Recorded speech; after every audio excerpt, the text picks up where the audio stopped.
Professor Yunus মাঝে মাঝে ভুলে যান উনি কোথায় থেকে ক্ষমতা পেয়েছেন, ওনার ক্ষমতার উৎস কি। আমরা এটা ওনাকে মনে করে দিতে চাই। উনার ক্ষমতার উৎস বাংলাদেশের আপামর জনগণ। এই আপামর জনগণই প্রফেসর ইউনূসের সরকারকে ক্ষমতায় রাখছে। প্রফেসর ইউনূসের ক্ষমতার উৎস মানুষ, এটা যতক্ষণ পর্যন্ত মনে রাখবেন ততক্ষণ পর্যন্ত প্রফেসর ইউনূস শক্তিশালী। সাধারণ মানুষ উনার পিছন থেকে সরে গেলেই উনি শক্তিহীন। ওনাকে উষ্ঠে দেওয়ার জন্য অনেকে মুখায় আছে, ইন্ডিয়া মুখায় আছে, ওয়াকার মুখায় আছে, বিএনপি মুখায় আছে, আওয়ামী লীগ মুখায় আছে। এরা কেউ সফল হইতে পারতেছে না, কারণ সাধারণ মানুষ পাহাড়ের মতো দৃঢ় ঐক্য নিয়ে প্রফেসর ইউনূসের পিছনে দাঁড়াইছে। প্রফেসর ইউনূস তার এই ক্ষমতার উৎসকে যদি অস্বীকার করেন, সেই মুহূর্তে ওনার পতন, ওনার সমস্ত শত্রু ওনাকে ধ্বংস করে ফেলবে। তাই প্রফেসর ইউনূসের প্রতি এটা সতর্ক বার্তা, বাংলাদেশের সাধারণ মানুষের ধর্মীয় বিশ্বাস, সামাজিক মূল্যবোধ এর বিরুদ্ধে কখনো দাঁড়াবেন না। আপনি মনে রাখবেন, বাংলাদেশের খুব সাধারণ মুসলিম সমাজ আপনার পেছনে দাঁড়াইছে। তার সমস্ত সমর্থন, আত্মার সমস্ত শক্তি নিয়ে আপনি শক্তির ভালোবাসাকে উপেক্ষা করবেন না, এর পরিণতি হবে ভয়ানক।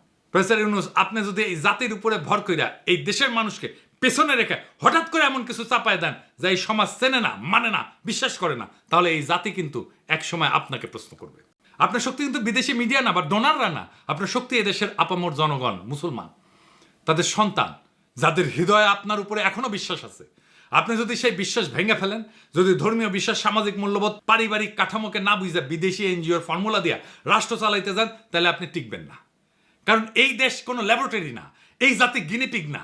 এই জাতি 24-এর বর্ষা বিপ্লবের রক্তে দাঁড়ানো, ইসলামের শেকড়ে বাঁধা, সামাজিক পারিবারিক বন্ধনে গড়া জাতি।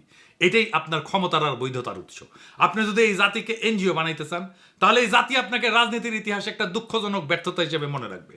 এখনো সময় আছে, সাধারণ মানুষের ভাষা বোঝেন, ধর্মের প্রতি তাদের আবেগ বুঝেন, এই মাটির গন্ধ বুঝেন। না বুঝলে আপনি থাকবেন হয়তো পদে, কিন্তু মানুষের হৃদয়ে থাকবেন না। মনে রাখবেন, এই জাতি অনেক ধৈর্য ধরে, কিন্তু একবার যদি জায়গা ওঠে, ফাগুনের আগুনের মতো ছড়ায় পড়ে। সেই আগুন কিন্তু কারো ক্ষমতা দেখে না, পদ দেখে না, অতীত দেখে না, ইতিহাস দেখে। ইতিহাসের এক সময়ের মহানায়কের স্মৃতি বিজড়িত বাসভবন মুহূর্তেই গুড়ায় দেয় প্রবল ঘৃণায়। তাই সতর্ক হন, সংলগ্ন হন, এবং সবচেয়ে বড় কথা, মানুষের কথা শোনেন, আমাদের কথা শোনেন। আপনার ক্ষমতার আসল মালিক তারাই